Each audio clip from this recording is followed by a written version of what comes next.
भक्तों को मकर संक्रांति की हार्दिक बधाई देता हूं।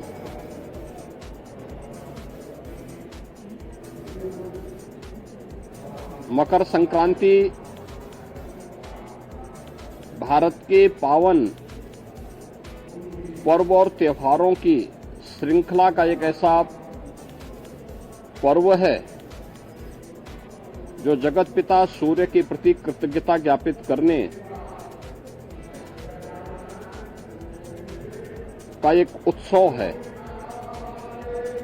पूरे देश के अंदर अलग अलग नाम और रूपों के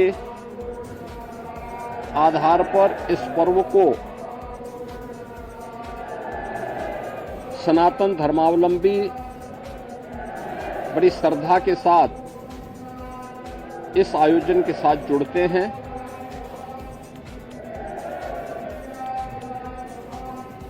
देश के अंदर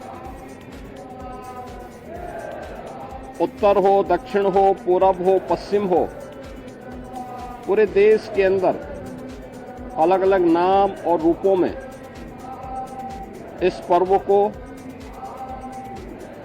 लोग मनाते हैं, इस उत्सव के साथ जुड़ते हैं। उत्सव भारत की सनातन धर्म की परंपरा में आनंद के क्षणों को एकजुटता के साथ, एकता के साथ आयोजित करने,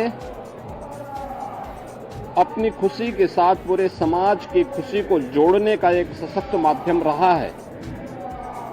और उसी परंपरा के अनुरूप वहां की आवश्यकता, उस क्षेत्र विशेष की आवश्यकता के अनुरूप भारत की ऋषि परंपरा ने इन पर्वों और त्योहारों को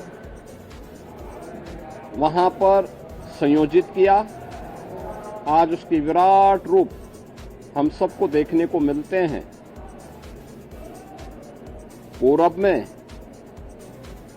असम आदि में आप जाएंगे तो बिहू के रूप में, पंजाब की ओर जाएंगे तो लोहड़ी के रूप में, सुदूर दक्षिण में आप जाएंगे तो पोंगल के रूप में, बंगाल में या महाराष्ट्र में तिलवा संक्रांति के रूप में, उत्तर भारत में आएंगे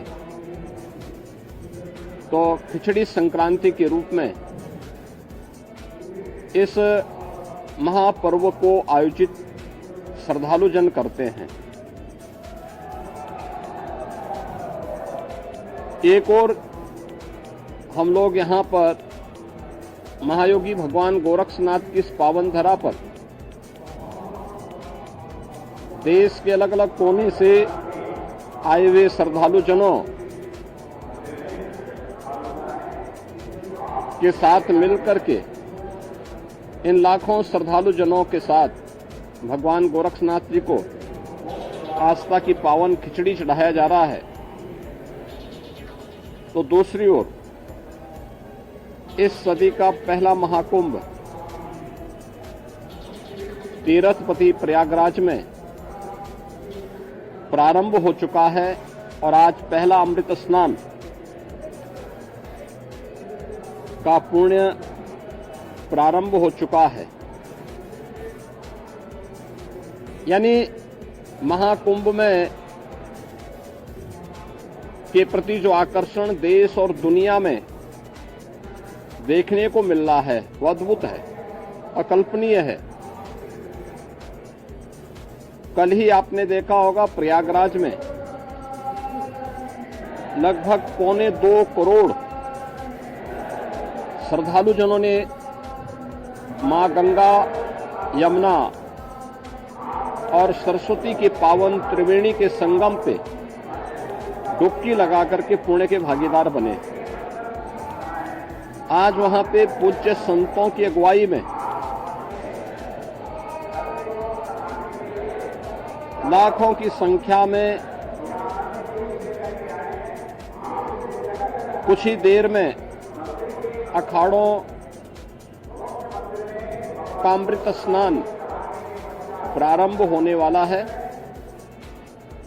और इसके साथ ही ब्रह्म मुहूर्त में 3 बजे से ही लाखों की संख्या में श्रद्धालुजन अभी से वहां डुबकी लगा रहे हैं, पुण्य के भागीदार बन रहे हैं।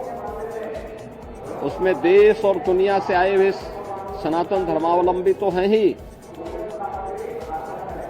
साथ साथ सनातन धर्म के प्रति आकर्षित तमाम विदेशी श्रद्धालु भी इस महाकुंभ के साक्षी बन रहे हैं।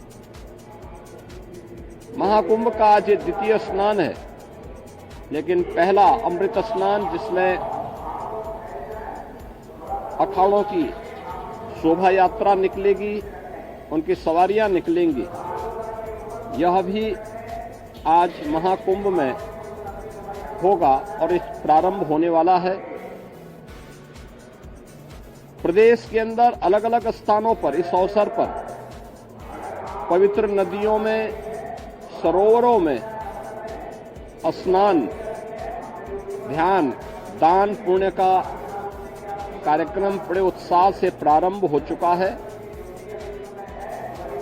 ये मेरा सौभाग्य है कि मुझे अभी यहां पर भगवान गोरक्षनाथ की इस पावन स्थली पर बाबा के श्री चरणों में पावन खिचड़ी को चढ़ाने का अवसर प्राप्त हुआ है। आज दिन भर लाखों की संख्या में प्रदेश भर से, देश भर से और नेपाल आदि देशों से भी आए हुए ये सभी लाखों श्रद्धालु बाबा को अपनी पावन खिचड़ी चढ़ाएंगे। आपने देखा होगा कहीं भी कोई समस्या नहीं, श्रद्धालुजन बड़ी श्रद्धा के साथ अपनी आस्था की खिचड़ी चढ़ा रहे हैं और बाबा के प्रति अपनी श्रद्धा को व्यक्त कर रहे हैं। इस अवसर पर मेरी पूरे प्रदेश वासियों से आस्था के इस पावन महापर्व पर यही अपील है कि पर्व और त्योहार हमें एकता का संदेश देते हैं, सामाजिक एकता का, राष्ट्रीय एकता को सुदृढ़ बनाने का, और इन पावन परंपराओं को क्षुण्य बनाए रखने, इनकी पवित्रता और इसकी मर्यादा का पालन करने की भी प्रेरणा प्रदान करते हैं। मेरी विशेष अपील होगी, पर्व और त्योहारों के पीछे श्रद्धा का भाव यह अभिनंदनीय है। हम अवश्य इस बात को ध्यान दें कि हमारे पावन तीर्थ स्वच्छ और सुंदर बने रहें। सिंगल यूज प्लास्टिक का उपयोग हम कतई न करें। कहीं भी जहां तहां गंदगी न करें। शासन प्रशासन सभी पूज्य संतों के, श्रद्धालुजनों के सबकी व्यवस्था के लिए पूरी तन्मयता के साथ लगे हैं। अनेक स्वयंसेवी संगठन श्रद्धालुजन और संतों की सेवा के लिए तत्परता के साथ कार्य कर रहे हैं और मुझे पूरा विश्वास है कि ये सभी आयोजन सकुशल संपन्न होंगे। मैं एक बार फिर से मकर संक्रांति की और महाकुंभ के प्रथम अमृत स्नान की मंगलमय शुभकामनाएं प्रयागराज में आए हुए पूज्य संतों को, कल्पवासियों को, श्रद्धालुजनों को और मकर संक्रांति की अपनी शुभकामनाएं सभी प्रदेशवासियों को भी इस अवसर पर देता हूं। बहुत बहुत धन्यवाद।